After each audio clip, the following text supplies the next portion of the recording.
Down in Jamaica they got lots of pretty women. Steal your money, then they break your heart. Lonesome Sue, she's in love with old Sam. Take her from the fire into the frying pan. On and On by Stephen Bishop has us in standard tuning. The recording, however, is actually tuned down a half step, so just something to be aware of. It won't exactly match up with how we're tuned today. Something really cool that actually happened with this song. I posted a cover of it on my channel a couple months ago, and Stephen Bishop himself actually commented on that video, which was awesome. I thought that was really cool. So you never know who's watching. Stephen, thanks again for that, and thanks again for a great song. The general flow of the song revolves around the bass note of each individual chord with some light strumming of the chord on top of that. So in our intro, for example, we have our bass note. Then we go to an A minor 7, which all we have to do is just lift off our ring finger, some light strumming. And then we go to a G bass note without changing the rest of our hand. Our pointer and middle fingers stay there. And then we just repeat.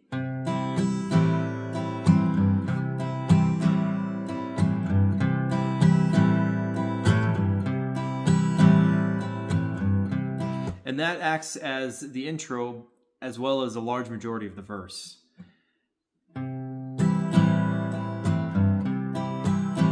Keep playing that, and then when he starts singing, we're in the verse. Down in Jamaica they got lots of pretty women. Steal your money, then they... And then we go to a D minor 7, hit our bass note, and then I do a little percussive stroke here where I mute the strings with my left hand and also with my right as I'm hitting it with my palm. And then we go into a variation of a G, which is a G with the first fret of the B string fretted as well. And then we lift that off. So play that part all the way through.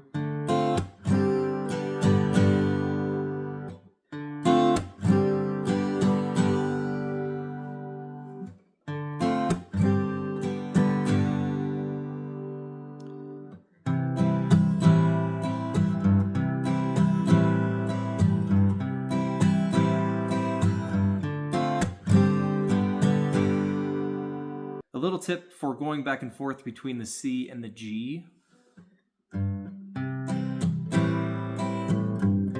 Hitting that bass note from one to the next is a little fast. So what I do is I generally start off the song hitting the C chord in the traditional left-hand position. And then when I hit the G, I use my ring finger, and then I put my pinky down to hit the C, and I leave that positioning for my left hand in place.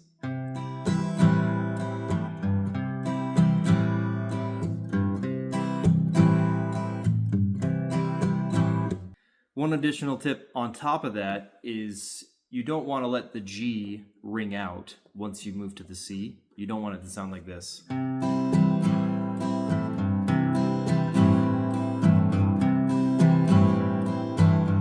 You hear how that's ringing out. So you need to mute it, and you want to do the mute as soon as you move to the C. So it's just a quick exchange between the two.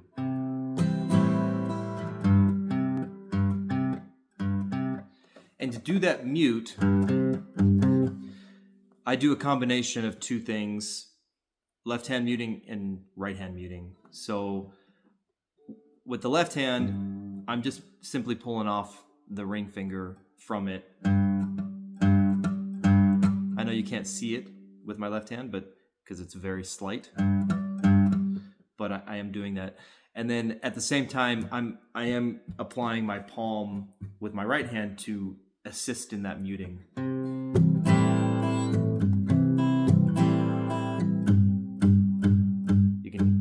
You can hear the combination of those two things together and hopefully see them as well.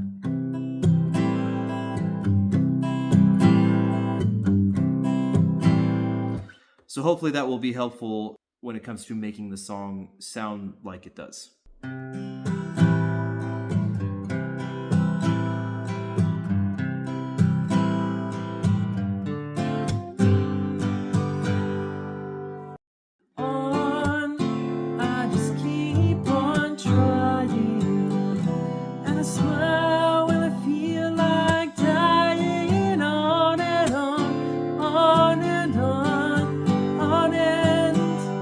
For the chorus, we start off with a D minor 7, go to a G, and then a C7, which is going to be a C chord, traditional C shape, without the pointer finger. So, and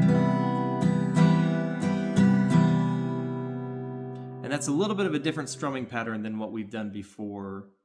The first couple chords follow this. And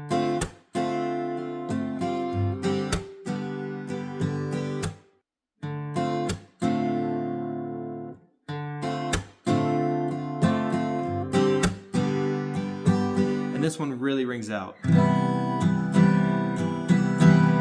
want to really capture that dissonance. Then we go to an A7, a couple different variations. That third fret of the B goes down to the second fret. Back to a D minor 7.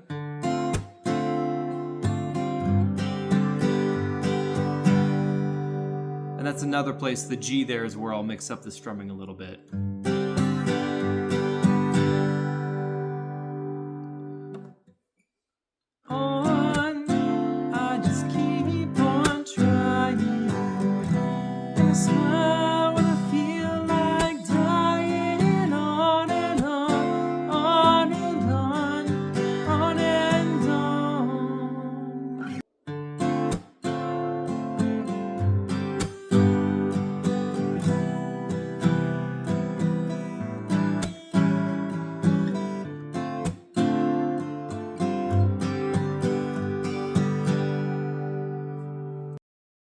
First time, last time, to make you feel so bad. And if you know it, show it. Hold on tight, don't ever say goodnight.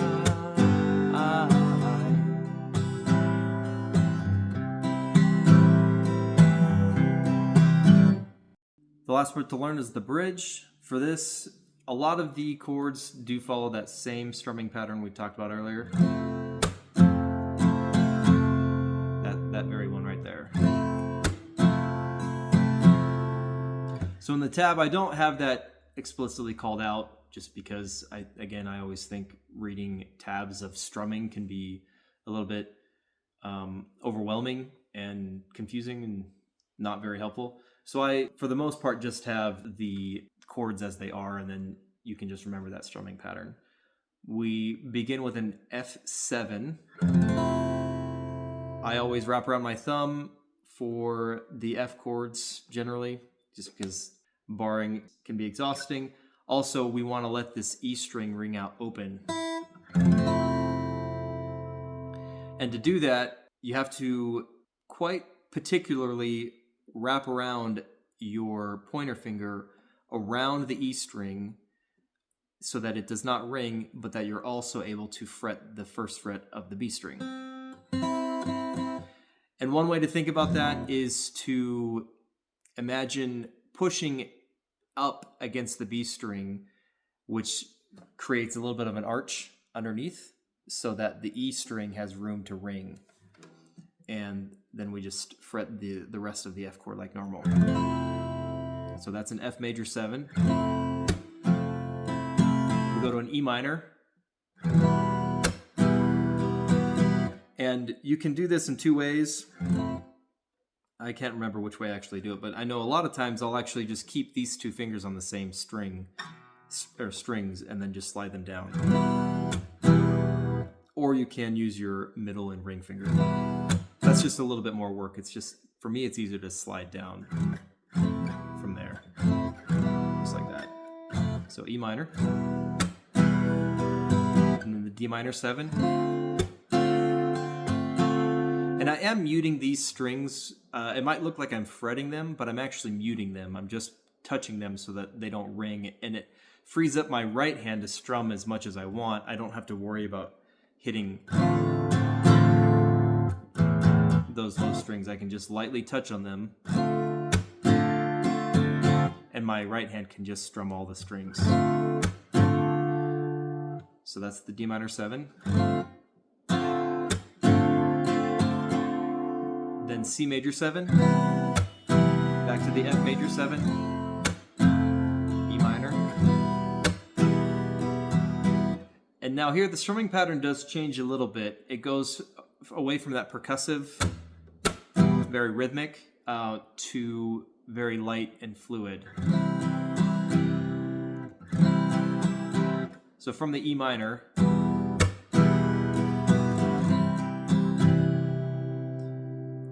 and then we slide that C shape up 2 frets with that same strumming pattern. And just very fluid. So from the F7,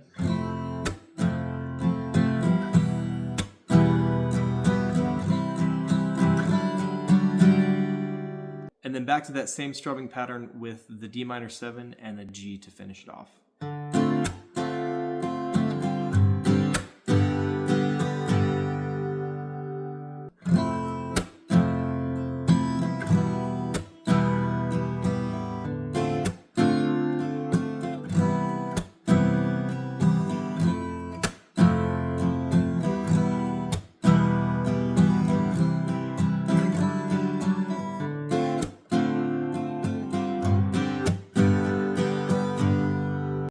And we'll talk briefly about singing this song, because one of the things that I do love about this song is that the verses, both melodically and rhythmically, are different from one to the next. They're not exactly the same thing, just with different words.